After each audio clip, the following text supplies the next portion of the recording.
nhà đấy thằng ông cho vi số đó xin nắp gì cả nắp đi về mà đi ha nhớ sắp ra xí yêu xí là cha chỉ này cả tỷ lệ đấy sản ra đi này mấy con mấy cha làဖြစ်နေပိုင်းမှာဆိုရင်လူသားတွေအချိန်ပေးရသည့်အတွက်ကြောင့်နတ်တွေဟာလူပြည်ကိုဆင်းလာနိုင်ခြင်းမရှိဘူးလူသားတိတ်ဆိတ်လို့ညတဲ့ကောင်ကြော်ပြီးဆိုရင်နတ်တွေဟာခွင့်ရရပြီးရှုတည်းရဲ့မြတ်စွာဘုရားရှေ့မှာဘွားကနဲ့ပေါ်လာကြပြီသူတို့သိလို့တဲ့မိကွန်းနေမေးကြတာဖြစ်တယ်နတ်တွေပဲဖြစ်ဖြစ်မြမာတွေပဲဖြစ်ဖြစ်လူဘုံလူလောကနဲ့ဆက်ဆက်ပြီးတော့နေကြတာသူတို့ဘဝတွေကဘလို့ဆက်ဆက်တာတော့ဆိုလူဘဝမှာကုသိုလ်ကောင်းမှုလုပ်ကြတဲ့ပုဂ္ဂိုလ်တွေကနတ်ပြည်ရောက်ကြတာတိရစ္ဆာန်ကနတ်ပြည်ရောက်တယ်ဆိုတော့မရှိဘူးတော့မဟုတ်ရှိအလွန်ရှားတယ်ပေါ့နော်အဲ့တော့နတ်ပြည်ရောက်သွားတဲ့ပုဂ္ဂိုလ်တွေဟာလူပြည်မှာအခြေခံပြီးတော့နတ်ပြည်ရောက်သွားကြတာဖြစ်တော့ကြောင့်လူဘုံနဲ့နတ်ဘုံဟာဆက်သက်မှုတွေကြီးမားတယ်လို့ပြောလူဘုံတော်ကကုသိုလ်ကောင်းမှုလုပ်ခဲ့တဲ့ပုဂ္ဂိုလ်တွေဟာနတ်ပြည်ပြမပြည်ရောက်ကြ။တမန်ဒါနကောင်းမှုတို့သီလကောင်းမှုတို့လုပ်တဲ့ပုဂ္ဂိုလ်တွေဟာနတ်ပြည်မှာဖြစ်နိုင်ကြတယ်။ဒါနသီလတဲ့ပိုလွန်ပြီးတပ္ပထကျင့်စဉ်ကိုအောင်မြင်မြင်ကျင့်လို့ဇန်တရားရသွားပြီဆိုရင်ပြမဘုံထီအောင်တက်လှမ်းသွားကြတာ။ဒါလည်းလူပြည်ကသွားတာပဲဖြစ်တယ်ပေါ့။ဒါကြောင့်လူဘုံနတ်ဘုံပြမဘုံဆိုတာဟာအကြောင်းအကျိုးအဖြစ်ဆက်ဆက်နေကြဥပမာမြန်မာလူမျိုးတွေကနိုင်ငံခြားသွားပြီးလှုပ်လို့ကြတယ်ကိုယ်စာတိမြေဖြစ်တဲ့မြန်မာပြည်ကိုပြန်ပြီးတော့တတိယချမှာပဲပုဂ္ဂိုလ်ပဲဖြစ်ဖြစ်မြန်မာပြည်ကိုအခြေခံပြီးတော့နိုင်ငံခြားမှာကြီးပွားနေတဲ့ပုဂ္ဂိုလ်တွေရှိသလိုနိုင်ငံခြားမှာအခြေခံပြီးတော့မြန်မာပြည်မှာကြီးပွားနေတဲ့ပုဂ္ဂိုလ်တွေလည်းရှိကိုယ်ရှင်ပြည်တဲ့ဘဝကိုယ်အခြေပြုခဲ့တဲ့ဘဝပြန်လေးဆက်သက်မှုဆိုတာထုံးတဲ့ဆင်လာတစ်ခုလိုပဲဖြစ်တယ်ပေါ့ဒါကြောင့်မို့နတ်တွေဟာဖျားပွင့်လာတဲ့အခါမှာသူတို့အတွက်ကောင်းကျိုးချမ်းသာရဖို့ဆိုလူတွေတဲ့ပူအာယုစိုက်တယ်လို့ပြောမှဖြစ်တယ်လူတွေကတော့ဒုက္ခဒုက္ခချမ်းသာလိုက်ဆင်းရဲလိုက်နဲ့လူဘဝဟာဆင်ပြေလိုက်မပြေလိုက်နဲ့ဘဝမှာဒီလိုနေကြတာအစင်တစိုက်အစင်ပြေနေတယ်ဆိုတော့မရှိကြဘူးပေါ့နတ်တွေကြတော့ဒီလိုမဟုတ်ဘူးသူတို့ကချမ်းသာဒုက္ခများတဲ့ပုံဖြစ်လာသည့်အတွက်ကြောင့်ကုသကံရဲ့အကျိုးတရားကိုသူတို့ကပိုးပြီးတော့ခံစားကြတယ်နတ်တွေရဲ့ပုံကိုနတ်လောကနတ်တွေရဲ့အခြေအနေကိုမြတ်စွာဘုရားကမ္မဖလူပစီဝီကံတရားကိုမှီပြီးတော့သက်ရှင်တဲ့သဘောမျိုးလို့ဒီလိုဟောတာနော်လုံလဝိရိယထုတ်ပြီးတော့သူတို့ဟာစာဝတ်နေရေးအတွက်ကြိုးစားကြတာမဟုတ်ဘူးကံကောင်းရင်ကောင်းတယ်လို့ဆိုတာကျိုးစီးပွားကိုခံစားကြ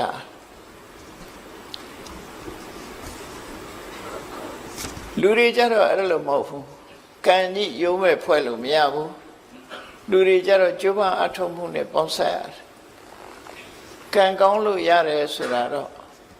မွေးတဲ့တထေးအိမ်ဖြစ်တဲ့ပုဂ္ဂိုလ်မျိုးတွေပေါ့နော်အဲ့လိုပုဂ္ဂိုလ်မျိုးကြတော့ကံကောင်းတယ်လို့ပြောရမှာသို့သောကိုယ်ကရင်ကြိုးစားအထုပ်ခြင်းဖြင့်လူဘဝမှာချမ်းသာကြွယ်ဝသွားကြတဲ့ပုဂ္ဂိုလ်တွေရှိတော့လူတွေရဲ့ပုံဘဝကိုမြတ်စွာဘုရားကဥဋ္ဌာဏဖလူပစီဝီဥဋ္ဌာဏဖလဆိုတာဥဋ္ဌာဏဆိုတာလုံလဝီရိယတက်ကြွကြိုးစားအထုတ်တဲ့ဖလကအကျိုးတရားဥပဇီဝီကမိပြုပြီးတော့သက်ရှင်ရတယ်လူဘဝဆိုတာကြိုးစားမှယုံကံမှထက်တန်းရောက်တယ်ဆိုတဲ့အဓိပ္ပာယ်ပေါ့နော်အများစုဒီလိုဟောတာအဲ့တော့နတ်တွေကတော့ကံဤကျိုးပို့ပြီးတော့သိကြတယ်ဒါကြောင့်မို့လူဘုံလောကကိုနတ်တွေကအမြဲတမ်းကဲခတ်နေကြတယ်တရားမင်းကြီးစီလူလောကရဲ့အခြေအနေတွေကိုဥပုပ်နေတိုင်းလို့အစီရင်ခံစာတက်ကြရတယ်ပေါ့သူတို့မှာနတ်တပင်စီဝေးရောက်တိုင်း လူပြေကလူတွေဟာကုသိုလ်ကောင်းမှုပြုကြရလားဆိုတာကိုအမြဲတမ်းကဲခတ်တယ်တရင်ယူကြတယ်ဘာကြောင့်တရင်ယူတာတော့လို့ဆိုလူပြေကလူတွေကုသိုလ်ကောင်းမှုပြုတဲ့လူတွေများမှနတ်ပြည်မှာစီကားတာဖြစ်တယ်ကုသိုလ်ကောင်းမှုမပြုကြဘူးလူတွေကမေးမေးလျော့လျော့ဒုစရိုက်တွေလွှမ်းမိုးနေပြီဆိုရင်နတ်ပြည်ကတဖြည်းဖြည်းခြောက်ကပ်သွားတယ်လို့နတ်ဥယျာရောပါပြီးဖယ်သွားစီးနေတော့ဆိုအပယ်လေးပုံသွားစီးစဉ်းစားကြည့်မယ်ဆိုရင်လူတွေရဲ့လူဥယျာနတ်တို့ရဲ့နတ်ဥယျာပြမတို့ရဲ့ပြမဥယျာနဲ့တရိစ္ဆာန်ဥယျာစာတရိစ္ဆာန်ဥယျာပူများတယ်အပယ်လေးပုံကတရိစ္ဆာန်ဥယျာများဘာကြောင့်များတယ်လို့ပြောရမှာပြောနိုင်တော့လို့ဆိုရင်ကြည့်ပေါ့တရားတွေအကုန်လုံးမကြည့်နဲ့ဘူးလူတွေနေစဉ်နဲ့အမျှသိရှိနေကြတယ်ကိုယ်တိုင်တွေ့နေကြတယ်ငါးရကောင်ရဲ့ဝမ်းပိုက်ထဲမှာငါးဥတွေဘယ်လောက်ရှိတယ်ဒါပဲစဉ်းစားကြည့်နော်ငါးရကောင်ရဲ့မွေးဖွားနှုန်းဟာသိမ့်ချီတန်းချီရှိတယ်လူတယောက်ရဲ့မွေးဖွားနှုန်းကဘယ်လောက်ရှိနည်းနည်းလေးပဲရှိတယ်နော်လူဖြစ်ဖို့ဆိုတာလွန်ခဲနေအဲ့တော့တိရစ္ဆာန်ဖြစ်ဖို့တွေကအလွန်များဥယျာမနိုင်စားနိုင်လောက်များပြားအဲ့ဒါကြောင့်မို့လို့ဒီလူဘဝလူတွေကောင်းစားမှဆိုကိုချင်းတရားရှိပြီးတော့ကိုချင်းသီလမြဲကြပြီတဏှာကောင်းမှုတွေလုံးကြပြီဆိုလို့ရှိရင်လက်ပြည့်နိုင်ရွာတွေမှာစီကားတယ်စီကားရုံမြမကဘူးပြောမယ်ဆိုလို့ရှိရင်တိုင်းပြည်တစ်ပြည်ဟာစီးပွားရေးနှိမ့်ကျသွားပြီဆိုရင်လူတွေရဲ့အနေအထားတွေကလည်းဆုတ်ဆုတ်ချာချာဖြစ်လာလူတွေရဲ့ပုံပန်းတဏ္ဍာလည်းတောက်တောက်ပြောင်ပြောင်မရှိဘူးညှို့နှွမ်းလာတဲ့အနေအထားမျိုးတွေရှိဗမာပြည်မှာပဲတစ်ချိန်လုံးကတွေးကြမှာပေါ့ဘုန်းကြီးတို့တော့သတိထားမိပါတယ်နော်ဗမာပြည်စီးပွားတိုးတက်လာပြီဆိုတဲ့ကမြန်မာလူမျိုးတွေရဲ့မျက်နှာတွေကပို့ပြီးတော့ကြည်လင်းလာဝတ်တဲ့ဝတ်တွေတို့နေရာထိုင်တာတွေကပို့ပြီးတော့အဆင့်မြင့်လာတယ်စီးပွားရေးတိုးတက်လာရင်ဒီတိုင်းပဲလေအိမ်တိမ်မှာလည်းကြည့်ပေါ့စီးပွားရေးမကောင်းတဲ့အိမ်ဟာတာယာမှုမရှိဘူးအမေနဲ့အဖေမတည့်ဘူးသားသမီးတွေချင်းချင်းမတည့်ကြဘူးဆင်မပြေကြဘူးတို့စီးပွားတိုးတက်လာပြီဆိုရင်ပျော်ပျော်ရွှင်ရွှင်နဲ့မိသားစုဘဝမှာသုံးနိုင်ဆွဲနိုင်ခုဗမာပြည်ရဲ့အခြေအနေဟာဒီလိုအနေထားမျိုးလို့ဘုန်းကြီးတို့အကဲခတ်မိတယ်ဘယ်လိုကြောင့်အကဲခတ်မိတာတော့ဆိုရင်ဥပမာလေးတစ်ခုပြောပြမယ် holiday ဆိုလို့ရှိရင်အထူးသဖြင့်ရန်ကုန်လူတွေကြည့်ရမှာပေါ့ holiday long term holiday ဆိုရင်ရန်ကုန်လူတွေမြို့ပြင်ထွက်တာ holiday တိုးဂိတ်မှာသွားပြီးတော့ပိတ်နေတာတတိကြမယ်ကြမှာနော်တတိထားပေးကြမှာအဲ့လိုသွားနိုင်လာနိုင်လဲနိုင်ပတ်နိုင်တယ်ဆိုတာစီးပွားတိုးတက်မှုရဲ့အရေးအယောင်ပဲလို့ပြောလို့ရတယ်။ခိုးနိုင်ငံဒီနိုင်ငံသွားကြတယ်လဲကြတယ်ပတ်ကြတယ်ဆိုတာစီးပွားတိုးတက်မှလုံးနိုင်အဲ့လိုမဟုတ်ဘူးစီးပွားရေးအဆင်မပြေဘူးဆိုရင်လူတွေကဟိုဒီသွားနိုင်ခြင်းလဲပတ်နိုင်ခြင်းမရှိကြဘူးတနေ့မှချောင်းကုတ်ပြီးတော့နေချာဘလို့ပဲဖြစ်ဖြစ်အချိန်ခါတစ်ခုရလူလောကမှာဘယ်နိုင်ငံပဲဖြစ်ဖြစ်စီးပွားရေးတိုးတက်လာတဲ့အချိန်မှရှိတယ်လို့စီးပွားရေးနှိမ့်ကျသွားတဲ့အချိန်မှရှိလူတိုင်းချမ်းသာတာတော့ပလီနဲ့မှမဖြစ်နိုင်ဘူးအမေရိကန်နိုင်ငံမှာသရောင်းစားမရှိဘူးမဟုတ်ရှိတယ်တိုးတက်တယ်ဆိုတဲ့နိုင်ငံတွေမှာလည်းသရောင်းစားရှိတာတောင်းပုံတောင်းနေတော့ကွာတော့ပေါ့နော်တချင်းလေးဆိုပြီးတောင်းနေတာကြတော့အမေရိကန်သရောင်းစားအဆင့်မြင့်တယ်လို့ဖြစ်အဲ့တော့တောင်းပြီးတော့တောင်းစားကြတာချင်းတော့တူတူပါပဲသို့တော့ဒီလိုလူတိုင်းဟာချမ်းသာမှုရှိကြလားလို့ဆိုမချမ်းသာအားလုံးတိုင်းပြည်တစ်ပြည်ဟာတွားရေးလိုက် infrastructure လို့ခေါ်တဲ့လမ်းတွေကောင်းတယ်မီးတွေကောင်းတယ်အခြေခံတွေပေါ့လေလူအားလုံးသုံးသွားလိုက်နိုင်တဲ့အခြေခံတွေအားလုံးတိုးတက်လာတယ်အဲ့ဒါတွေတိုးတက်လာရင်တိုးတက်တယ်လို့ခေါ်လို့ရတယ်တော့တိုးတက်လာသည့်ခေတ်ကြီးထဲမှာမိသားစုတိုင်းစာဝတ်နေပြည်လဲလားဆိုပဲပြည်လဲမှာတော့ ဒါတော့အလုံးကြည်လေဖို့ဆိုတာခက်ခဲတယ်လေလူတွေတယောက်နဲ့တယောက်ကြိုးစားမှုမတူကြအဲ့တော့လူဘဝမှာတော့ကြိုးစားအထောက်မှုတွေဆင်ပြေလာတဲ့အခါမှာជីវတုတက်လာမှုဆိုတဲ့အရေးအယောင်လေးတွေတွေ့လာနတ်ပြည်မှာကြတော့ဘလို့အရေးအယောင်ပေါ်လာတော့ဆိုရင်နတ်ပြည်ရဲ့တိုးတက်မှုကလူပြည်ပေါ်မှာအခြေခံနေတယ်မြတ်စွာဘုရားပွင့်လာတဲ့အခါမှာမြတ်စွာဘုရားရဲ့သာသနာတော်ကိုဘဝကိုပုံအပ်ပြီးဗုဒ္ဓံတရဏံကိစ္ဆာမိဓမ္မံတရဏံကိစ္ဆာမိဆိုပြီးတရဏဂုံဆောက်တည်ကြတဲ့ပုဂ္ဂိုလ်တွေဖရာတရားကိုမြတ်မြတ်နိုးနိုးငါးပါးသီလကိုမြတ်မြတ်နိုးနိုးကျင့်ကြတယ်ဒါနကောင်းမှုတွေပြုကြတယ်အများပြားကြီးလှူတာမဟုတ်ပေမဲ့ဆုံးလေးတစ်စုံလှူတဲ့ပုဂ္ဂိုလ်လောင်းတဲ့ပုဂ္ဂိုလ်အစဒါနသီလလေးသာသနာတွင်မှာလုံးလိုက်ရတဲ့ဒါနသီလအကျိုးနဲ့နတ်ပြည်ရောက်တဲ့အခါကျတော့ဘုံမိမ္မကြီးကတစ်တစ်လွင်လွင်နဲ့ဟိုတဲ့စားတဲ့အဝတ်အစားတွေကတောက်တောက်ပြောင်းပြောင်းနဲ့ရုပ်ရည်ရူပကာယပို့ပြီးတော့လန်းဆန်းနေတာလို့ဒါမျိုးကသာသနာ့ဘက်မှာနတ်ပြည်ရောက်နေတဲ့နတ်ကဘုံမိမ္မာလည်းဟောင်းဟောင်းနှုံနှံအဝတ်အစားတွေကလည်းသိပ်ပြီးမတောက်ပြောင်ဘူးလှပမှုတွေဖြူခုခေတ်ပါနဲ့တူလို့ဆိုလို့ရှိရင်မော်ဒန်အောက်သွားတယ်လို့နေမှာပေါ့နော်အဆောက်အဦတွေရှေးဟောင်းဆောက်ဦးကြီးတွေနဲ့ဆိုမော်ဒန်အောက်နေတယ်လို့နေမှာပေါ့အဝတ်အစားတွေကလည်းရိုးပြီးတော့တောက်တောက်ပြောင်ပြောင်မရှိကြဘူးသာသနာတွင်မှာလူနတ်ဖြစ်သွားတဲ့သာသနာတွင်မှာလူဖြစ်ပြီးဖရာသာသနာတွင်မှာကုသိုလ်လုပ်သွားလို့နတ်ပြည်ရောက်သွားတဲ့ပုဂ္ဂိုလ်တွေကျတော့အလုံးကိုတောက်ပါတယ်တောက်တော့ပြောင်ပြောင်နေဖြစ်လာကြအဲ့ဒါနဲ့ပတ်သက်ပြီးတော့မှတ်တမ်းတင်ထားတာရှိတယ်သုလရထတို့မဟာရထတို့ဆိုရယ်သာသနာတွင်ကနတ်ပြည်ရောက်သွားတဲ့နတ်တွေဟာတရားမင်းနဲ့ရှင်လိုက်ရင်တရားမင်းကနတ်တွေရဲ့အစိုးရတဲ့နတ်တို့ရဲ့ဘယင်ဖြစ်တော်လဲပဲသုလရထမဟာရထဆိုတဲ့နတ်သားတွေဟာသူတို့စီစဉ်ဥစ္စာခန်းခန်းနာနာဘုံမိမ္မာနဲ့ထွက်လာပြီဆိုရင်တရားမင်းရဲ့အယောင်တွေတောင်းမိန်သွားတယ်လို့ဖြစ်တယ်မြင်လိုက်ရင်သိတာလေမြင်လိုက်ရင်သိတာတရားကသာသနာ့ဘက်မှာကုသိုလ်ကောင်းမှုလုံးလာတဲ့ပုဂ္ဂိုလ်ဖြစ်သည့်အတွက်ကြောင့်သူတို့ရဲ့တောက်ပြောင်မှုတစ်လွင်မှုတွေမရှင်းနိုင်အောင်ဖြစ်လာဒါကြောင့်မို့လူပြည်ဆင်းပြီးတော့ကုသိုလ်ကောင်းမှုတွေလုပ်တယ်ရှင်မကသဗ္ဗကိုလိမ့်လိလှည့်ပြားပြီးဆွန်းလောင်းတယ်ဆိုတာအဲ့ဒီဝတ္ထုသူရဲ့စိတ်ခံစားချက်ကအဲ့ဒါလိုဖြစ်တယ်သာသနာတွင်ကကုသိုလ်ရှင်တွေရဲ့ဒီတစ်လွင်တောက်ပမှုကိုသာသနာဘာကကုသိုလ်ပြုပြီးနတ်ဖြစ်တဲ့ပုဂ္ဂိုလ်တွေကမရှင်းနိုင်ကြဘူးမရှင်းနိုင်လို့လူပြည်ဆင်းပြီးတော့ကုသိုလ်ကောင်းမှုလုပ်ကြအဲ့ဒါရိုးရလို့ဖြစ်လာတယ်ဒါကြောင့်မို့နတ်တွေဟာကုသိုလ်ကောင်းမှုရဲ့အကျိုးကောင်းကောင်းမွန်မွန်သိသည့်အတွက်ကြောင့်လူပြည်ဆင်းပြီးမြတ်စွာဘုရားစီကအဆုံးအမစကားတွေကိုယူကြတယ်ဆုံးမစကားတွေယူပြီးသူတို့ကိုယ်တိုင်တော့တချို့ကိစ္စတွေလုံနိုင်စွမ်းတော့မရှိဘူးမလုံနိုင်လူပြည်လူအခွင့်အရေးတွေမရှိဘူးအမှန်တမ်းနဲတဲ့ကုသိုလ်ပြုရမယ်အခွင့်အရေးတွေနဲ့အဲ့တော့လူတွေကတော့အခွင့်အရေးအမှန်တမ်းကောင်းတယ်ဒါနလုံးမလားသီလစောင့်တည်မလားကပ္ပဋ္ဌဘာဝနာပေါ်များအထုတ်မလားလူတွေမှာတော့အခွင့်အရေးတွေအလွန်ကောင်းတယ်တတိကလည်းလူတွေကအမှန်တမ်းကောင်းကြတယ်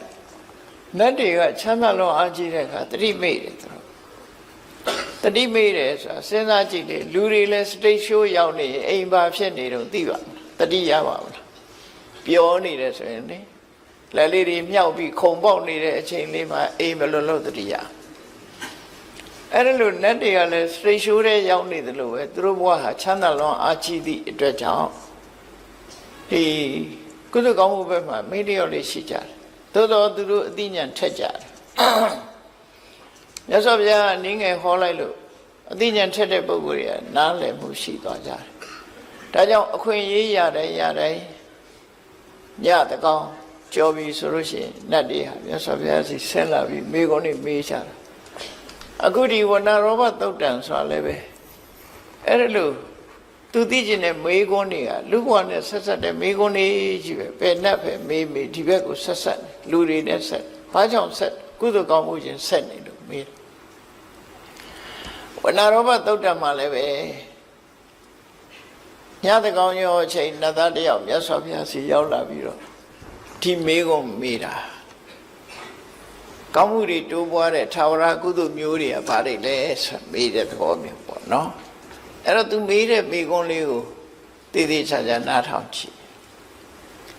ကေတံဓိဝဆရတ္တောသတ္ထပုံညာပဝတ္တိဓိဝဆိုတာနေ့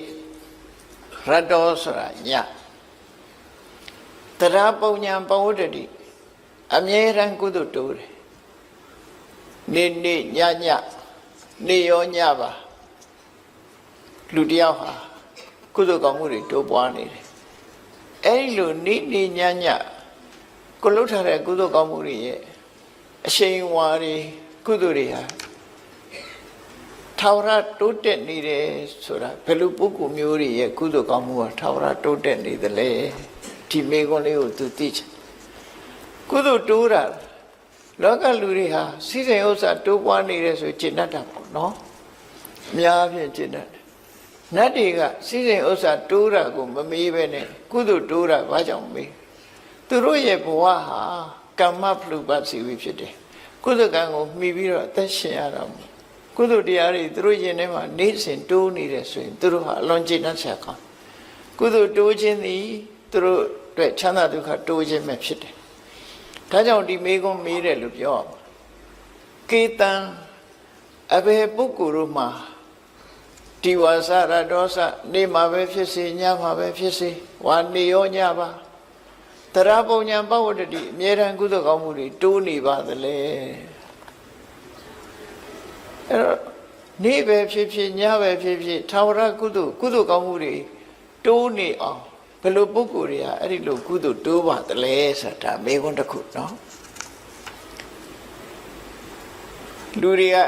ဖန်ကိုပတ်စံအပ်တဲ့အခါကျတော့နေတိုင်းတိုးတာတော့လတိုးတာတော့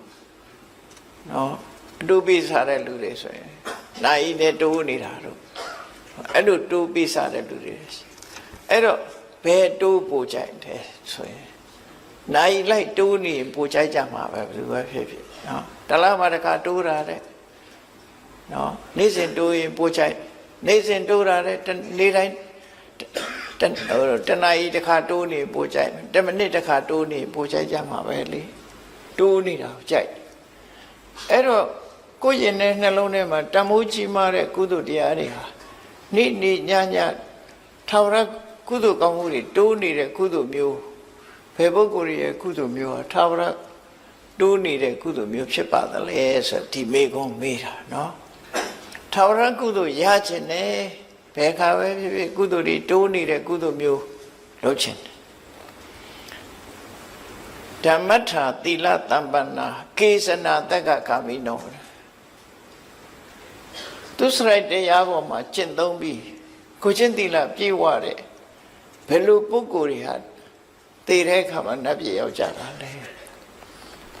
နတ်ပြည်ရောက်ဖို့ဆိုတာတော့ကိုချင်းသီလပြည့်စုံမှုတော့လိုတယ်ဒုစရိုက်တွေရှောင်မှုတော့လိုတယ်ဒုစရိုက်ရှောင်တာကိုချင်းသီလပဲဓမ္မထာတရားဓမ္မပေါ်မှာကျင့်တယ်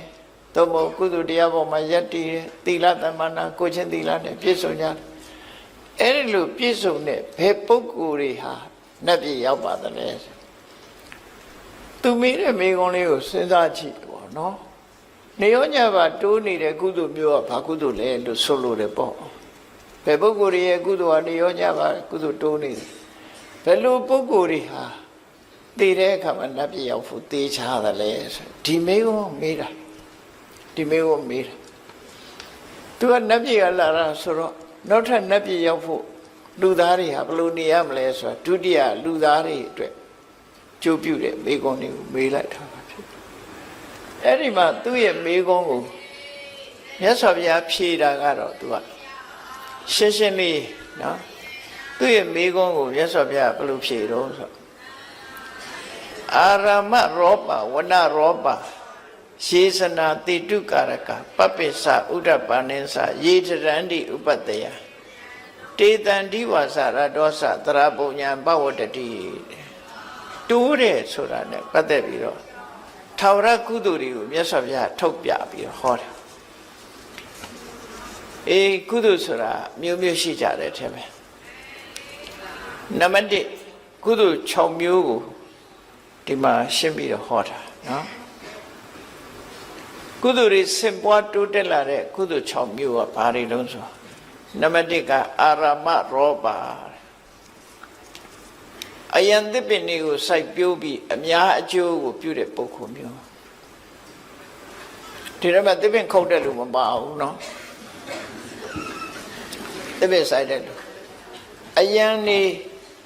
ဥယျာဉ်တွေကိုစိုက်ပျိုးပြီးအများကိုအကျိုးပြုပြီးကဘာမြေကြီးဥပေါ်မှာအရေးအာဝါဒတွေနဲ့အကျိုးပြုတဲ့ပုဂ္ဂိုလ်မျိုးတွေအာရမရောပ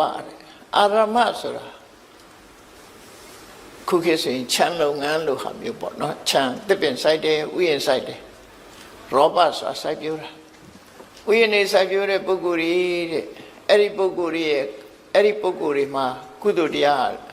နေရောညပါတိုးတက်နေတယ်။ဘာကြောင့်လို့ဆိုရင်သူကုသိုလ်ကသာဝရကုသိုလ်နေတတိယရင်နေတိုးမှာပဲညတတိယညတိုးဆိုလိုတာဒါသာဝရကုသိုလ်ပျောက်သွားတဲ့ကုသိုလ်မဟုတ်ဘူးလေ။ဥယျာဉ်စိုက်ပျိုးထားတယ်။ဥယျာဉ်စိုက်ပျိုးလိုက်တဲ့ဖြင့်ထိုဥယျာဉ်ကိုမှီပြီးတော့ပထမဆုံးဘသူတွေအကျိုးရတော့ဆိုငှက်ကလေးတွေဒေါ်တရိษံတွေဟာဒီဥယျာဉ်တွေကိုမှီပြုပြီးတော့စားစရာတွေပြည့်ပြည့်ဝရခိုးစားတော့လည်းသွားမကြွေးလေးနဲ့တန်းတယ်အဲ့လိုတစ်ပင်စိုက်ထားလို့ရှိရင်တော့အကျိုးပြုမှသိကြတယ်နော်အဲ့လိုတစ်ပင်စိုက်ပေးထားတဲ့အခါမှာငှက်ကလေးတွေဟာတိရိတ်ခိုးပြီးတော့တစ်ပင်မှာရှိတဲ့အသီးလေးတွေစားပြီးဘလောက်စိတ်ချမ်းသာကြကောင်းသူတို့ဘဝဟာလုံခြုံသွားနောက်တစ်ခါကိုမမြင်ရတဲ့တ attva တွေဟာလည်းပဲတပည့်ရိတ်တွေပါမှီပြီးတော့သူတို့ရဲ့ပုံမိမ့်မှန်တွေကရှိတယ်တပည့်ခုတ်လိုက်လို့ရှိရင်ပုံမိမ့်မှန်ပြုတ်ကြတာတွေ့တယ်မလားဘောလမြိုင်ဘက်မှာမြေပြိုးတာတွေ့တယ်မလားမြေပြိုးရင်အိမ်တွေလည်းပါသွားတာအဲ့တော့တပည့်လဲရင်လည်းတပည့်ပေါ်မှာရှိတဲ့ပုံမိမ့်မှန်တွေပျက်စီးမှာပေါ့ဒါထုံးစံပဲပေါ့သူတို့ကံအားလျော်စွာဒီယောဂီဆိုဆိုတာတပည့်ကွာကြတက်ထိုင်နေတာမဟုတ်ဘူးပကြီးစရာဆွဲတယ်လို့ဘယ်ကြာကြီးထိုင်နေမှာတော့မြောက်ကြီးလို့နေမှာပေါ့ရှုပ်ကစိုးသစ်ပင်ကွာကြထိုင်နေရုပ်မြောင်းလို့ဖြစ်နေမှာဆိုလိုတာကရှုပ်ကစိုးမှာဖိမှန်2မျိုးရှိတယ်အမျိုးအစား2ခုရှိတယ်ရှုပ်ကစိုးရဲ့ဖိမှန်ဟာသစ်ပင်ရဲ့တစ်ခက်ပေါ်မှာတီးနေတဲ့ဖိမှန်မျိုးတစ်ခုသစ်ပင်ဆိုတဲ့ပင်စီပေါ်မှာတီးနေတဲ့ဖိမှန်တစ်ခု2ခုရှိတယ်တစ်ခက်ပေါ်မှာတီးတဲ့ဗိမာန်ကိုတာခထဗိမာန်လို့ခေါ်တယ်တာခါဆိုတစ်ပင်တစ်ခက်တာခထထဆိုတာအဲ့ပေါ်မှာတီးရှိနေတာတစ်ခက်ပေါ်၌တီးရှိနေသောဗိမာန်နဲ့နေတဲ့ရုပ်ကစိုးကိုတာခထအဲ့ဒါကြတော့တစ်ကိုင်းခုတ်လိုက်တာနဲ့တစ်ကိုင်းကုံသွားရင်သူ့ဗိမာန်ပျက်စီးသွားတယ်ဒါမှမဟုတ်ဗမာတွေကနတ်နိကိုင်းချန်တယ်ဆိုတာအဲ့ဒီအဓိပ္ပာယ်ကိုပြောတယ်တစ်ကိုင်းကုံအောင်မခုတ်ဘူးတစ်ကိုင်းကုံလို့ရှိရင်သူတို့ဗိမာန်ရပ်တည်နိုင်စွာမရှိတော့ဒီတစ်ပင်မောမြောက်လို့နေတာမဟုတ်ဘူးတစ်ပင်ကိုအကြောင်းပြုပြီးတော့သူတို့ဘုံဗိမာန်နေရှိနေတယ်လို့လူတွေလည်းမြေပေါ်နေတယ်ဆိုရင်ပဲမြေပေါ်မှာအိမ်ဆောက်နေကြတာလေမြေကြီးပေါ်တိုင်းအဲ့ထမှာမဟုတ်တာနတ်တွေလည်းပဲတစ်ပင်နဲ့ပတ်သက်ပြီးအဲ့လိုနေတယ်လို့ရုက္ခထဗိမာန်ဆိုတာကြတော့တစ်ပင်ကြီးလဲလိုက်လို့သင်္ကုတ်တူရှိနေသေးတော့သူ့ဘုံမိမမပြတ်သေးဘူးဒါရုက္ခထတစ်ပင်ရှိနေသေးဗျအမြစ်ပါတူပြစ်မှသူ့သိဘုံမိမပြတ်တယ်ဒါမို့ယောဂဇော2မျိုးနော်တစ်ခက်တွေကောင်းခုတ်ရင်ယောဂဇောစိတ်ဆိုးတယ်သူ့ဘုံမိမနေပြည့်စည်တယ်တော့တချို့ယောဂဇောစိတ်မဆိုးဘူးဘာကြောင့်တော့ဆိုရင်တစ်ပင်ရှိနေသေးရင်သူနေလို့ရနေသေးတယ်သင်္ကုတ်တူရှိနေလို့ရနေသေးတယ်သူ့ဘုံမိမမပြတ်ဘူးအဲ့တော့ကိုမမြင်ရမဲ့တရားတွေဟာလည်းပဲအခုလိုအယံဥယျာဉ်စိုက်ပျိုးပြီးတော့ထားခြင်းအဖြစ်တရားတွေပေါ်မှာအများကြီးကျိုးပြုသွားတယ်။ဒါကြောင့်ဒီထာဝရကုသိုလ်မျိုးဟာနေတတိယရဲ့နေညတတိယရဲ့ညကုသိုလ်တွေတိုးတယ်။အိပ်ပျော်နေရင်လည်းကုသိုလ်တိုးသလားလို့တော့ဒီလိုတော့မဟုတ်ဘူး။အိပ်ပျော်နေရင်တော့ပဲကုသိုလ်ရမယ်။ ဆိုလိုတာကနေတတိယရင်နေကုသိုလ်ရမယ်ညတတိယရင်ညကိုတိုးမယ်နော်လူကခေါ်နေနေပြီးကုသိုလ်တွေတိုးနေတာတော့မဖြစ်ဘူးအဲ့ဒါအဲ့တော့လူကအိပ်ပျော်နေပြီးတိုးတာတော့အတိုးပါပဲပတ်စံအတိုးကတော့တိုးတယ်လူအိပ်နေလဲတိုးမှာပဲအဲ့ဒါတော့သူများဆရာပတ်စံချီးထားရင်တော့အဲ့ဒါအတိုးကတက်နေမှာနော်လူအိပ်နေလဲအတိုးကတော့မအိပ်ဘူးလို့ပြောကြတယ်လေဒါကြောင့်အဲ့ဒါမျိုးကတော့တိုးတယ်ကုသိုလ်ကတော့မတိုးဘူးအိမ်နေတော့ကုသိုလ်မတိုးတောင်တွေးမြောင်းတွေတွေးနေလဲကုသိုလ်မတိုးကုသိုလ်တိုးတာဘယ်ချိန်တိုးတာတော့တတိယရင်ဝမ်းသာရင်ကုသိုလ်တိုးတယ်အဲ့တော့ခဏခဏတတိယကိုလှုပ်ထားတယ်ဟာဒီလိုဆိုလို့နော်အဓိပ္ပာယ်အဲ့ဒါလိုအဓိပ္ပာယ်နောက်တစ်ခုကဝဏရောပသစ်ပင်ဆိုင်တယ်သစ်ပင်ဆိုင်တဲ့ကုသိုလ်ဟာလည်းပဲသာဝရကုသိုလ်မျိုးဖြစ်တယ်သစ်ပင်ဖြစ်လာလို့ရှိရင်သစ်ပင်ကောင်းငှက်တစ်တောင်းခိုးဆိုတာမျိုးလို့အများကြီးကိုအကျိုးပြုတာဖြစ်တယ်ကဘာမြေကြီးကိုအေးမြစေပြီးတော့တရားတွေကိုအာဟာရနဲ့ပံ့ပိုးထောက်ပံ့ပေးရရောက်တယ်ပေါ့သစ်ပင်ကိုမှီပြီးတော့စားတော့ကြတဲ့တရားတွေအများကြီးဟာသစ်ပင်ဆိုင်ပေးလိုက်တဲ့ပုဂ္ဂိုလ်ရဲ့ထောက်ပံ့မှုကြောင့်သူဟာရှင်သန်နိုင်သွားကြတယ်ပေါ့ဒါကြောင့်မို့သစ်ပင်ဆိုင်ပြိုးခြင်းကုသိုလ်ဝဏရောပါလို့ဒီလိုခေါ်တယ်နော်အယံစိုက်ပျိုးတဲ့ပုဂ္ဂိုလ်ရဲ့သစ်ပင်စိုက်ပျိုးတဲ့ပုဂ္ဂိုလ်ရဲ့နောက်တစ်ခုကယေဇနာတေတုကာရကတေတုဆိုတာတရားဟိုဘက်ဒီဘက်ချောင်းချားနေတယ်ဟိုဘက်ဒီဘက်သွားဖို့လွယ်ကူအောင်တရားခင်းပေးတယ်တော့မဟုတ်မြေရေတော့မရှိဘူးကဘာ6ကဘာရှိနေတယ်အဲ6ကဘာနှစ်ခုကိုပေါင်းပြီးတော့ဂုတ်ထိတ်တရားလို့ပေါ့ဟိုဘက်ကူလို့ရတယ်ဟာအဲ့ဒါလို့တရားမျိုးပေါင်းကူးတာတွေလုပ်ပြီးတော့လှူတယ်နောက်ကားသွားလို့မရအောင်ဂျိုက်ဖြစ်နေတယ်အဲ့နေရာမှာတရားခင်းပေးတယ်ဆိုလိုတာကတော့ဟိုဘက်ဒီဘက်ဒီသွားလို့လာလို့ကုသန်းလို့လွယ်ကူအောင်တရားခင်းပေးတဲ့ကုသိုလ်တေတုကာရကလို့ခေါ်တယ်နော်တေတုလို့တေတုဆိုတာတရားယေဇနာတေတုကာရကတရားခင်းသူကိုတေတုကာရကလို့ခေါ်တယ်သူ့ရဲ့ကုသိုလ်ကတရားခင်းပေးတဲ့ကုသိုလ်ပေါ့တရားခင်းပေးရင်လည်းလူတွေဟာဒီဟိုဘက်နဲ့ဒီဘက်ဆက်သွယ်ရေးကိုချမ်းသာလွယ်ကူစွာသွားနိုင်အောင်စီမံပေးတာဖြစ်သောကြောင့်အလွယ်တကူဟိုဘက်ဒီဘက်သွားနိုင်ကြသည့်အတွက်ကြောင့်သူ့အတွက်ကလည်းပဲဒီတရားဟာအများကိုအကျိုးပြုတဲ့အရာဖြစ်သည့်အတွက်ကြောင့်တွေးမိတိုင်းဝမ်းသာစရာဖြစ်တယ်ဝမ်းသာတိုင်းဒီကုသိုလ်ဟာလည်းပဲတိုးနေတဲ့ကုသိုလ်မျိုးဖြစ်တယ်လို့ဥယျာဉ်စိုက်ပျိုးတဲ့ကုသိုလ်သစ်ပင်စိုက်ပျိုးတဲ့ကုသိုလ်တရားခင်းပေးတဲ့ကုသိုလ်နော်၃မျိုးနောက်တစ်ခုကဘာလို့ဆိုပပင်စဥဒ္ဒပါနိစရေတရန်တိဥပတ္တယံပပင်စဆိုတာမြန်မာလူမျိုးတွေရဲ့ယဉ်ကျေးမှုကဘာလို့ဆိုရေဦးစင်တဲတာခုခေတ်တော့ရေဦးစင်ယဉ်ကျေးမှုကပျောက်နေတယ်တော်တော်များများပျောက်သွားပြီတော်ရဒီမှာတော့ရေဦးစင်ယဉ်ကျေးမှုတဲ့နော်ရေဦးစင်ယဉ်ကျေးမှုခုခေတ်တော့ရေဦးစင်တဲတာနည်းနည်းရှားလိုက်ပေါ့လေရေဦးစင်ယဉ်ကျေးမှုကုသတတ်တဲ့ယောဂဝေဒနာတွေပေါ်တော့လေရေဦးစင်သူတော့ကိုတော့ဆိုခက်တယ်ဒါပေမဲ့တစ်ခါတော့လေးတွေနဲ့လှုပ်ပြီးရင်တော့လည်းအဆင်ပြေပါတယ်သို့မဟုတ်ပါးစပ်နဲ့မတည်ဘဲနဲ့မောပြီးတော့ရေစက်ချတောက်တဲ့နည်းလည်းရှိပါတယ်နော်ဆိုလိုတာခီးသွားလာတဲ့ပုဂ္ဂိုလ်တွေရေဆံငမ်းမွတ်နေတဲ့နေရာမျိုးတွေမှာသွားလာတဲ့ပုဂ္ဂိုလ်တွေပန်းပြေဖို့တောက်ရည်ကိုတီထားပေးချက်ကုသိုလ်ဟာလည်းပဲသွားလာတဲ့လူတွေကိုပန်းပြေပြီးတော့အစဉ်ပြေစေတဲ့ကုသိုလ်မျိုးဖြစ်သည့်အတွက်ကြောင့်အများကိုအကျိုးပြုတဲ့ပရဟိတလုပ်ငန်းတစ်ခုဖြစ်လို့စိတ်ချမ်းသာစရာကောင်းတဲ့ကုသိုလ်ပဲဘယ်သူရဲ့လို့တတ်မှတ်တာမဟုတ်ဘူးဒီလမ်းကျောကသွားတဲ့ပုဂ္ဂိုလ်တွေမှန်တယ်ဗျဆာလောင်မွတ်သိမ့်လို့ရှင်ရေလေးတောက်ပြီးအားလေးပြေးတဲ့အခါခီးဆက်နိုင်ကြတယ်ပေါ့နော်မြန်မာလူမျိုးတွေရဲ့ရေဦးစင်ကုသိုလ်မျိုးဟာလည်းပဲထာဝရကုသိုလ်လို့သူတို့ခေါ်တယ်နော်ထာဝရကုသိုလ်ခုခေတ်တော့ခင်ပြီးတော့ရေသားမူးလေးတွေထားလို့လည်းရတယ်ပိုက်နဲ့ထားလို့လည်းရတယ်ပိုက်ကလည်းပဲဖွင့်ပြီးတော့တောက်ရတဲ့ပိုက်မျိုးလည်းရှိတယ်အိန္ဒိယနိုင်ငံမှာတော့ဘယ်လို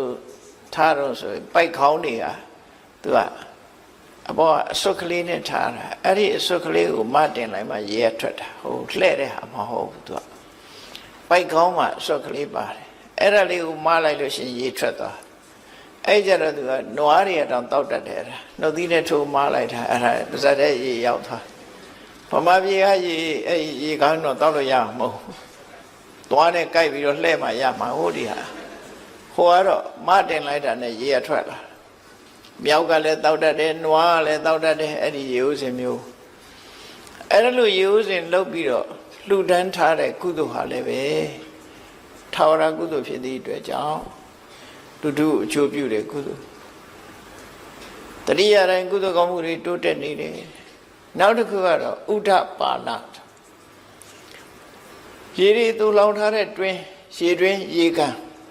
ရေကန်ပဲဖြစ်ဖြစ်ရေတွင်းပဲဖြစ်ဖြစ်ရေရှားတဲ့အရာဒေသတွေမှာအဝီစီတွင်းတူးလှူတာပဲဖြစ်ဖြစ်ရိုးရိုးရေတွင်းတူးတာပဲဖြစ်ဖြစ်သို့မဟုတ်ရေကန်ဆောက်လှူတာပဲဖြစ်ဖြစ်အဲ့လိုရေဆိုတာလူတွေအတွက်များစွာအကျိုးပြုတယ်မွတ်သိမှုကိုကာဝယ်ပေးတယ်ရှင်ထဲကအပူတွေကိုအေးမြစေတယ်ခန္ဓာကိုယ်တန့်ပြတ်သွားစေတယ်ဘလောက်ပဲပင်မမျက်နှာလေးသိလျက်ရင်လန်းသွားတယ်ဟောရေရဲ့အကျိုးတွေနဲ့တန့်ရှင်းသွားတယ်လန်းဆန်းသွားတယ်အဲ့ဒီအကျိုးတွေကိုမြုပ်ကိုးပြီးတော့ကုသိုလ်ကောင်းမှုလုပ်ပြီးလှူဒန်းထားတဲ့ပုဂ္ဂိုလ်တွေရဲ့ကုသိုလ်ဟာလည်းပဲ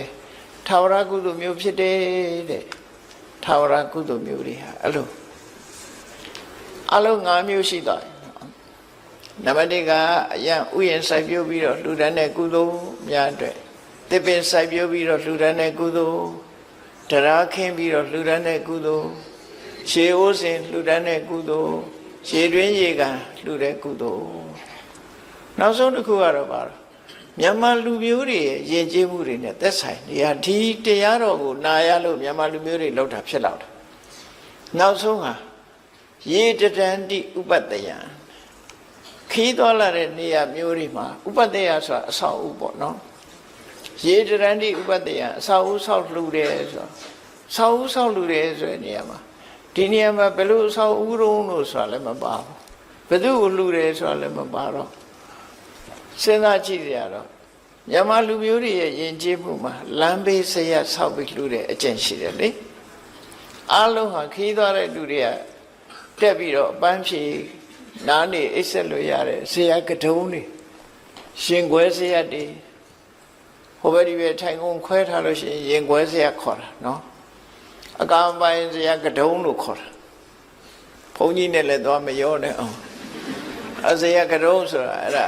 ကာမပါဒကိုပြောတာအပေါ်တက်ပြီးတော့ပန်းဖြေအိပ်လို့လည်းရတယ်အဲ့ဒီလိုအဆောက်အဦတွေဆောက်ပြီးတော့လှူတဲ့ပုဂ္ဂိုလ်ဟာလည်းပဲတဲ့လမ်းတော်လမ်းလာတွေအတွက်များစွာအကျိုးပြုတဲ့ကုသိုလ်မျိုးဖြစ်သည့်အတွက်ကြောင့်ဝန္တပီတိဖြစ်เสียထာဝရကုသိုလ်မျိုးဖြစ်ပါတယ်အဲ့ဒီ6မျိုးနဲ့ရသော်ဘုရားကဖြေလိုက်တာဘယ်ပုဂ္ဂိုလ်တွေမှာနေရောညရောကုသိုလ်ကောင်းမှုကအမြဲတမ်းတိုးတက်နေပါသလဲကုသိုလ်တွေဟာတိုးနေတယ်အမြဲတမ်းဘာကြောင့်တိုးဘယ်ပုဂ္ဂိုလ်တွေရဲ့ကုသိုလ်မှာတိုးတယ်ဘယ်ပုဂ္ဂိုလ်တွေမှာကုသိုလ်တရားတွေတိုးတက်လာတယ်လဲကုသိုလ်ဆိုတာတခါတတိယပီတိဖြစ်တိုးပြန်တယ်တခါတတိယပီတိဖြစ်တိုးတယ်အဲ့ဒါလို့တိုးအောင်လုပ်တဲ့နေနဲ့အဲ့ဒီမှာမြတ်စွာဘုရားဟောတာဘာကုသိုလ်လို့ဒီတခုတည်းမပြောဘဲနဲ့ထာဝရကုသိုလ်မျိုးတွေနဲ့ကြီးပဲပြောထားတာခွာကြည့်လိုက်ကြည့်လိုက်မယ်ဆိုအလုံးဟာထာဝရကုသိုလ်တွေထာဝရဆိုတာရွေးရှားလို့မရတဲ့ထာဝရကုသိုလ်တွေပဲเนาะတဏှာထဲမှာတည်မြဲအောင်ထားနိုင်တဲ့ကုသိုလ်မျိုးတွေပဲအဲ့ဒီထာဝရကုသိုလ်မျိုးတွေကိုပြုလုပ်တဲ့ပုဂ္ဂိုလ်တွေမှာတဲ့နေနေညညတတိယတိုင်းဝန္တာရွှင်မျိုးပီတိတွေဖြည့်ပြီးတော့ကုသိုလ်တွေတိုးတယ်လို့ဒီနတ်သားကိုမြတ်စွာဘုရားဒီလိုရှင်းပြီးတော့ဟောလိုက်တာဖြစ်တယ်အဲ့တော့အလုံးစိတ်ထဲမှာကြည်နူးစရာကောင်းတယ်ကိုလုပ်တဲ့အလုပ်တွေမြတ်စွာဘုရားကဒီတရားဟောထားတာကိုနိုင်မှတ်သားထားတဲ့ပုဂ္ဂိုလ်တွေဟာကိုယ့်ဘဝမှာထာဝရကုသိုလ်မျိုးတစ်ခုလုပ်ထားလို့ရှင်ဘလောက်ကြည်နူးစရာကောင်းမလဲနော်တခဏသာဖြစ်တဲ့ကုသိုလ်မျိုးမဟုတ်ဘဲနဲ့ထာဝရကုသိုလ်မျိုးတွေကိုတို့တွေလုပ်ရတယ်လို့စိတ်ထဲမှာဝန္တပီတိဖြစ်ရအဲ့တော့ဒီဝန္တပီတိဖြစ်เสียဒီတောရိပ်တောင်ရိပ်ဆိုတာဟာ လောကကြီးကိုအေးချမ်းစေတဲ့နေရာတွေဖြစ်ရုံများမကတောတောင်ရဲ့သဘာဝတောတောင်ကိုအမြည်ပြုပြီးတော့သူတော်ကောင်းတွေဟာနေကြထိုင်ကြတာဖြစ်သောကြောင့်တောတောင်တွေပျောက်ကွယ်သွားခြင်းအပြင်သူတော်ကောင်းတွေစိတ်ဆင်းရဲစရာဖြစ်တယ်တောတွေတောင်တွေတောင်ပြိုတောပြုံးပြီဆိုလို့ရှိရင်ပထမဆုံးထိခိုက်တာတော့တိရစ္ဆာန်တွေပဲပေါ့နော်တိရစ္ဆာန်တွေထိခိုက်တယ်တောထဲမှာနေတဲ့တိရစ္ဆာန်တွေဟာသူတို့နေရာဌာနကြီးကပုံပြောက်လာတယ်တောတွေပြုံးတယ်တောင်တွေပြိုတယ်ဆိုနေစရာမရှိတဲ့အခါတိရစ္ဆာန်တွေနဲ့လူတွေဟာပဋိပက္ခဖြစ်လာကြဒါမို့လို့ဒီနာတိုက်ကြီးတို့ဥက္ကံတို့ဆိုခဏခဏဆင်းရိုင်းနေဆင်းလာပြီးတော့လူတွေရဲ့စိုက်ခင်းတွေဖြစ်စည်းတယ်ဆိုတာတောပြုံးလို့ဖြစ်လာတဲ့ပြဿနာတွေဒါဖြစ်တယ်ပေါ့ဒီနာဘေကုဏအရက်ဒီမှာလည်းထို့တူပဲယမယံခါတောဆရိုင်းတွေဝင်ရောက်ပြီးတော့ဖြစ်စည်းတယ်ဆိုတာဒါလူတွေလှုပ်တဲ့အလုပ်တွေကြောင့်မလို့လူတွေကိုတုံ့ပြန်ဒုက္ခပေးတဲ့အနေအထားမျိုးအလုံးတိရစ္ဆာန်တွေဒုက္ခရောက်တယ်တောတောင်ကောင်းသွားပြီဆိုရင်တိရစ္ဆာန်တွေဟာဘလို့အေးချမ်းသာရမှုရှိကြမလဲသူတို့တောထဲမှာကေဟစနစ်ဆိုecology ဆိုတခုနဲ့တခုဆက်ဆွဲပြီးတော့သူတို့အသက်ဘဝရှင်သန်နေကြတာဖြစ်တယ်နော်ဆက်သွယ်ပြီးရှင်သန်နေသူတို့ကောင်းတွေရှုထောင့်ကကြည့်လိုက်မယ်ဆိုရင်သူတို့ကောင်းတွေထဲမှာထူးခြားဆုံးသူတော်ကောင်းကမြတ်စွာဘုရားအဲ့မြတ်စွာဘုရားဘဝလေးကိုနည်းနည်းစဉ်းစားကြည့်ဘုရားဝင်ကိုသိတဲ့ပုဂ္ဂိုလ်တိုင်းမြတ်စွာဘုရားဘဝဟာတောနဲ့အမတမဆက်ဆက်တယ်ဖွာတော်မူတဲ့အခါမှာလည်းတစ်ပြက်အောင်မဖွာတယ်နော်ချင်းမခါနာတို့သွားပြီးဖွာတာမဟုတ်ဘူးအဲ့မြတ်စွာဘုရားတော့တစ်ပြက်အောင်မဖွာတယ်လောမဏီတစ်ပြက်အင်းကြီးမအောင်မဖွာတယ်မွေးဖွာပြီးတော့လေဒီတရားချစ်မှုနန်းတော်ကထွက်ခွာသွားပြီ29နှစ်အရွယ်တောထွက်ပြီး6နှစ်တရားကျင့်တော့လေတောထဲမှာပဲကျင့်တယ်တပည့်အောင်မှာပဲကျင့်မွေးတော့လည်းတပည့်အောင်မှာမွေးတယ်တရားကျင့်တော့လေတောထဲမှာတပည့်အောင်မှာကျင့်တယ်ဖျားဖြစ်တော့ကောမဟာဗောဓိပင်အောင်မှာဖျားဖြစ်တယ်ဖျားဘဝမှာနေတဲ့အခါရောစေတဝနေဝိဟရတိဝေလူဝနေဝိဟရတိဣတိပတနေဆိုတာဒါတွေအားလုံးဟာတောတွေတောင်တွေကြီးပဲကောမြတ်စွာဘုရားရဲ့ဘဝမှာတောတောင်တွေမှာပဲသတင်းသုံးနေထိုင်သွားတာရာသက်ပံလို့ပဲတောတွေတောင်တွေထဲမှာပဲသတင်းသုံးပြီးတော့နေထိုင်သွားတယ်ပြိဋိဘံဆန်တဲ့အခါကျတော့လေကုသီနာရာလို့ခေါ်တဲ့ကုသီနာယုံမန္တမင်းတို့ရဲ့အင်းကြီးဥယျာဉ်တွေကအင်းကြီးမဲ့နှစ်ပင်ချာမှာပြိဋိဘံဆန်သွားမြတ်စွာဘုရားဟာဘုရားဖြစ်တော်မူတဲ့အချိန်ဘုရားအဖြစ်အသိဉာဏ်တူရတဲ့အချိန်မှာဘောဓိပင်ကိုကြောပေးပြီးတော့အရှိလောကရကိုကြည့်ပြီးထိုင်ပြီးတော့ဘုရားဖြစ်တာနေထွက်တဲ့ဘက်ကိုမျက်နှာမူပြီးတော့ဘုရားဖြစ်တာဘာအဓိပ္ပာယ်ဆိုတာကိုတော့မပြောကြပါနဲ့ကိုယ့်အကိုစဉ်းစားကြည့်မယ်ဆိုရင်ပြောလို့ရတာဘာတစ်ခုတော့မြတ်စွာဘုရားအရှိလောကရကိုကြည့်ပြီးတော့နေထွက်တဲ့အရာကိုကြည့်လိုက်တော့အဲ့ဒီမှာဖျားဖြစ်ခြင်းရဲ့အဓိပ္ပာယ်ဘာလို့ဆိုရင်နေမင်းကြီးပေါ်လာလို့ရှိရင်လောကလူတွေဟာလောကလူတွေဖို့အမှောင်ပြောက်ပြီးတော့အလင်းရောင်ရောက်လာတာပဲလေဖျားပွင့်လာခြင်းဟာလည်းပဲအရှိဘက်ကိုမျက်နှာမူပြီးတော့ပွင့်သည့်အတွက်ကြောင့်လောကကြီးကိုအလင်းပေးမယ်ဆိုတဲ့သဘောကိုဖော်ပြနေတာဟုတ်လောကကြီးကိုအလင်းပေးနေထွက်တဲ့ပဲမြတ်စွာဘုရားဆိုတဲ့ဒီအသိဉာဏ်နေမင်းကြီးဟာထွက်ပေါ်လာတဲ့အခါလောကလူသားတွေအမှန်တရားကိုသိရှိခွင့်ရတာနေထွက်လာတဲ့အခါအမောင်တွေပျောက်ပြီးတော့လူတွေဟာအကောင်းဆိုအကြောင်းကျိုးမျက်စိနဲ့မြင်လို့ဆုံးဖြတ်နိုင်စွာဖြစ်လာတယ်မြတ်စွာဘုရားပွင့်လာတော့လေတရားဓမ္မကိုသိကြတာ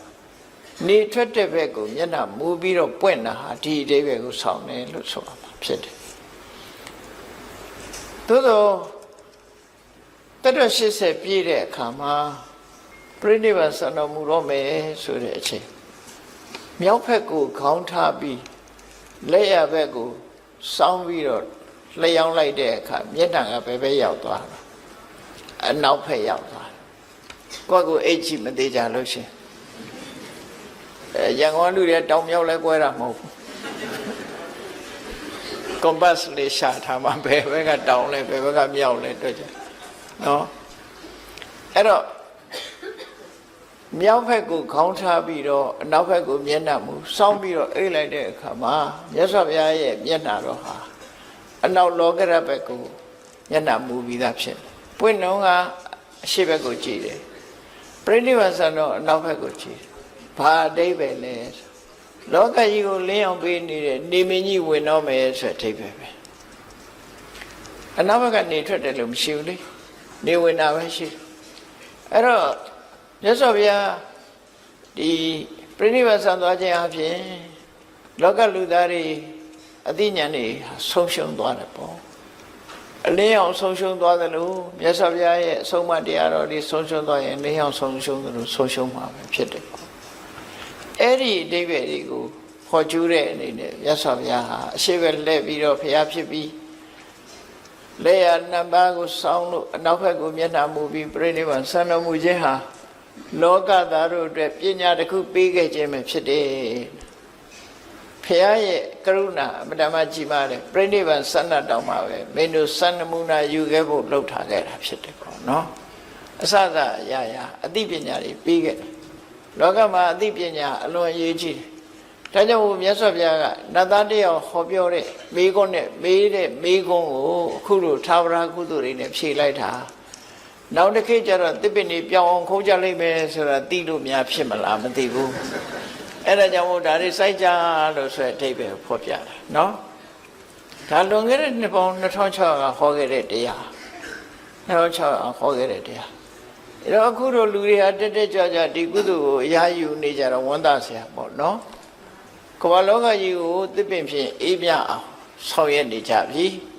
အာရမရောပါအယံတစ်ပင်တွေဥယျာဉ်တွေစိုက်ပျိုးတယ်ဝဏရောပါတစ်ပင်တွေစိုက်ပျိုးတယ်တော်တွေစိုက်ပျိုးတယ်တေတုကာရကသွာလာခက်တဲ့နေရာတွေမှာတရားခင်းပေးတယ်ပပရှေးဥစဉ်ရင်ကျေးမှုဥဒ္ဒပါဏရေရင်းရေကန်လှူဒန်းကြတယ်ရေတရန်ဒီဥပတ္တယံလူတွေနားခိုဖို့ရအဆောက်အဦတွေဇေယျတွေဆောက်လို့လှူဒန်းကြတယ်ဆိုတဲ့ဒီကုသိုလ်မျိုးတွေဟာသာဝရကုသိုလ်မျိုးတွေဖြစ်သည့်အတွက်ကြောင့်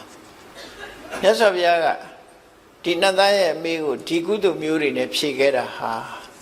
မြန်မာလူမျိုးတွေရဲ့ယဉ်ကျေးမှုနဲ့တကယ်ကိုရှေးကမြန်မာလူမျိုးတွေဟာဒီသုတ်တန်ကိုကြားနာပြီးတဲ့အခါမှာဒီကုသိုလ်မျိုးတွေယူခဲ့ကြတယ်လို့ပဲဒီလိုယူဆမှာရှေးလူကြီးတွေကစိုက်ကြတယ်သစ်ပင်တွေနော်အများကြီးစိုက်ကြတယ်သစ်ပင်တွေနောက်လူတွေကသာမစိုက်တာရှေးကလူကြီးတွေသစ်ပင်တွေအများကြီးစိုက်ခဲ့ကြတယ်ခုလေသစ်ပင်စိုက်တဲ့အဖွဲသစ်ပင်တွေစိုက်ပျိုးလာကြတယ်ဆိုတာဒါကောင်းတဲ့အလုပ်တစ်ခုပြန်ပြီးရှင်သန်လာခြင်းပဲဖြစ်တယ်ပေါ့နော်မြတ်စွာဘုရားဟောတဲ့အတိုင်းပဲသာဝရကုသိုလ်တွေကိုပြုလို့သည့်အတွက်ကြောင့်သာဝရအစဉ်အမြဲကုသိုလ်တရားတွေဟာယင်ထဲမှာတိုးတက်များပြားလာမှာဖြစ်တယ်လို့သိကြပါ့ပြီးတဲ့အခါဒုတိယမေကုံးကိုမြတ်စွာဘုရားဖြေတဲ့အခါကျဘယ်လိုဖြေတော့ဓမ္မထာသီလတမ္ပန္နာတိစနာတက္ကခမိနောဆိုဒီပြပုဂ္ဂိုလ်တွေကိုမရည်ညွှန်းမှုခုနပြောတဲ့ကိုချင်းတရားသို့မဟုတ်သင်္ဘေစိုက်ပြိုးတဲ့ကုသိုလ်တွေပေါ်မှာယက်တည်တယ်ကိုချင်းသီလနဲ့ပြည့်စုံတယ်အရေးကြီးဆုံးကတော့ကိုချင်းသီလကတော့အဓိကထားဒုတိယမှာကိုချင်းသီလပြည့်စုံမှကောင်းကျိုးချမ်းသာတွေရ။ဘာကြောင့်လို့ဆိုတော့သီလရဲ့အဓိပ္ပာယ်ကသူကသမာဒါနာကောင်းစွာထားခြင်းနဲ့ဥပဒါရဏကောင်းတဲ့အရေးချင်းတွေကိုထိမ့်သိမ့်ပေးခြင်းဆိုသီလရှိမှကုသိုလ်တရားတွေကတည်တတ်နိုင်တယ်ဆိုပါစို့သီလမရှိဘဲနဲ့ဇန်တရားအထုတ်လည်းမရဘူးဝိပဿနာတရားအထုတ်လည်းမရဘူးသီလရှိရမှာဖြစ်တယ်နော်သီလရှိမှဇန်တရားတွေကုသိုလ်တရားတွေဆိုတာယက်တည်နိုင်တယ်ပေါ့ဒါကြောင့်မို့မြန်မာနိုင်ငံမှာဆိုရင်ဒါနကုသိုလ်ဘွယ်တွေလုပ်တဲ့အခါမှာအလှူဒန်းလုပ်တဲ့အခါမှာရှေးဥစွာတရဏဂုံသီလကိုဆောက်တည်ကြတယ်ဒါဟာ သီလကိုခံယူလိုက်ခြင်းဖြင့်သီလေပဋိဋ္ဌိတတဒါနမဟာဗလတ္တသီလပေါ်မှာယက်တည်ပြီးတော့လုပ်တဲ့ဒါနကပို့ပြီးတော့အကျိုးကြီးတယ်ဆိုတဲ့အဆိုအမိန့်တိုင်းဆောင်ရွက်ခြင်းပဲဖြစ်တယ်တခါဘုန်းကြီးတွေကပရိရွတ်တယ်ဆိုတာမေတ္တာတုတ်ရွတ်တာဖြစ်သောကြောင့်ဘုန်းကြီးတွေဘက်ကမေတ္တာပွားတယ်တခါတော့မှလှူတဲ့ပစ္စည်းကိုမေတ္တာပွားပြီးမှခံယူလို့ရှိရင်တခါတော့မှရဲ့အလှူဟာပို့ပြီးတော့ကြည်မာတယ်ဆိုဒီအဆိုအမိန့်တိုင်းဘုန်းကြီးတွေပရိရွတ်တာနော်ပရိရွတ်ခြင်းကတန်ဃာတွေဘက်ကပြင်ဆင်ခြင်းသီလခံယူခြင်းကတရားဓမ္မတွေကုသိုလ်ရှင်တွေဘက်ကပြင်ဆင်ခြင်းလို့ပြင်ဆင်မှုနှစ်ခုလုံးမှဒီကုသိုလ်ကောင်းမှုဟာပြေဝပို့ပြီးတော့စင်စင်ကြယ်ရတယ်ပေါ့ဒါကြောင့်ဒီမှာမြတ်စွာဘုရားထည့်ပေးတာဓမ္မထကုသိုလ်ကောင်းမှုတရားတွေပေါ်မှာယက်တည်တဲ့ပုဂ္ဂိုလ်သီလတမ္ပနာကိုချင်းသီလနဲ့ပြည့်စုံတဲ့ပုဂ္ဂိုလ်အဲ့ဒီကိုချင်းသီလနဲ့ပြည့်စုံပြီးတရားပေါ်မှာယက်တည်နိုင်တဲ့ပုဂ္ဂိုလ်တွေဟာတေသနာသက်ခကာမိနောခေါရပြောတဲ့ကုသိုလ်ကောင်းမှုတွေလုပ်တဲ့ပုဂ္ဂိုလ်တွေဟာသိလို့ရှိရင်နတ်ပြည်ရောက်တာလေသူတို့ပဲတဲ့နောက်ဘဝမှာနတ်ပြည်ရောက်တဲ့ကဒီဘဝစိုက်ထားတဲ့သစ်ပင်တွေမျိုးဟာဟိုမှာလာပြီးတော့ရှင်သန်နေမှာပဲဖြစ်တယ်နော်ကိုလုတ်တာကိုရတယ်ဆိုတဲ့အဓိပ္ပာယ်ကဒီအဓိပ္ပာယ်ပဲကိုလုတ်သွားတဲ့ကုသိုလ်ကောင်းမှုနဲ့အလားတူတစ်ခုကံကြမ္မာရဲ့ဒီပုံရိပ်တွေဟာအဲ့ဒီသဘောကိုဆောင်းတယ်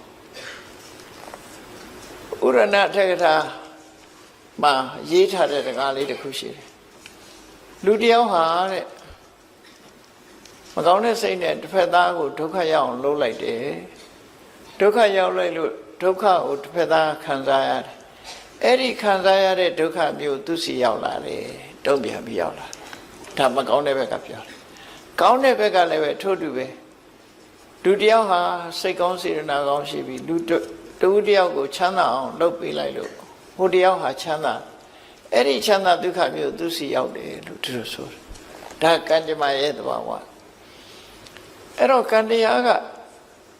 ဒီမြတ်စွာဘုရားဟောပုံကကံတရားဆိုတာစိတ်ထဲကတွေးလို့ရှိရင်မနောကံဖြစ်တယ်နော်မနောကံဆိုတဲ့ဟာတွေကစိတ်နဲ့ဖြစ်တဲ့မနောကံတွေကတော့မကောင်းတဲ့ဘက်က3ခုကောင်းတဲ့ဘက်က3ခုအဘိဇ္ဇာပြဘာရမိစ္ဆာဒိဋ္ဌိဆိုမနောကံအနဘိဇ္ဇာအပြဘာရတမ္မာဒိဋ္ဌိဆိုတဲ့မနောကံအဲ့ဒီစိတ်ထဲကကြံစည်ုံနဲ့ကံအရာမြောက်သွားတယ်တခြား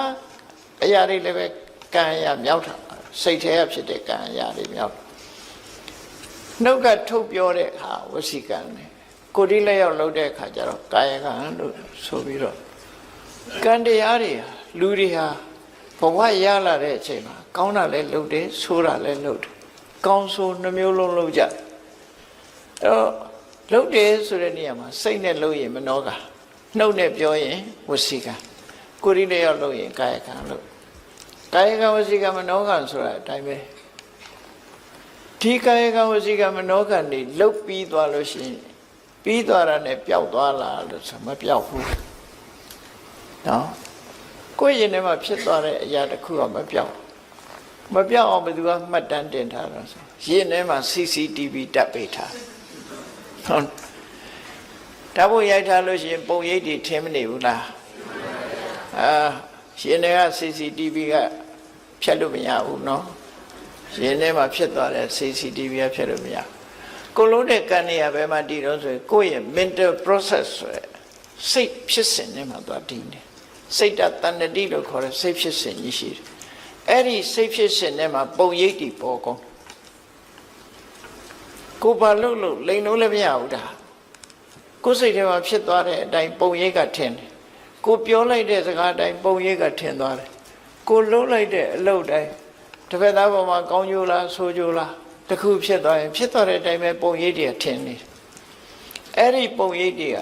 သေတော့ရောပျောက်သွားလားလုတ်ပြီးရင်ရောမေ့သွားရင်ပြီးရောလားလို့ဆိုလူကတော့မေ့ခြင်းမေ့မယ်အတိုးကမမေ့ဘူးဆိုတာလို့ခေါင်းပုံရိပ်ကမပျောက်ဘူးပုံရိပ်ကမပျောက်ဘူး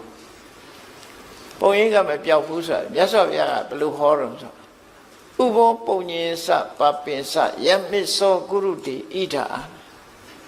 လူလောကမှာတဲ့ လူသားတရားဟာနှစ်မျိုး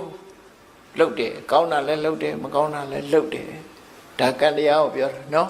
ကုသိုလ်ကံလည်းလုပ်တယ်အကုသိုလ်ကံလည်းလုပ်တယ်အဲ့ဒီလုပ်တာလုပ်ပြီးရင်ပြီးသွားရလားလို့ဆိုမပြီးဘူးတင်ညိတတတက္ကံဟောတိအဲ့လုပ်သမျှသူ့ထဲမှာမှတ်တမ်းဝင်သွားတယ်